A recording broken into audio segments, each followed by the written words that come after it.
Bapak Presiden kemarin sudah menerima surat pengunduran diri dari Pak Imam Nahrawi, mengundurkan diri dari posisi sebagai Menteri Sekretaris Kemah. Jadi sekali lagi saya ulang, kemarin Pak Presiden sudah menerima surat pengunduran diri Pak Imam Nahrawi dari posisi sebagai Menteri Pemuda dan Olahraga.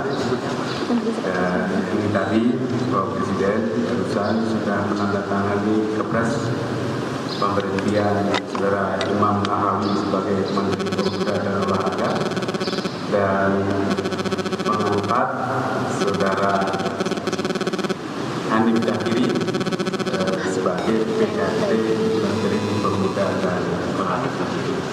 Jadi Pak Hanif Dakiri untuk sementara diangkat dalam sebulan terakhir ini selain sebagai Menteri Tenaga Kerja dan juga sebagai PLT Menteri Pemuda dan Olahraga. Saya kira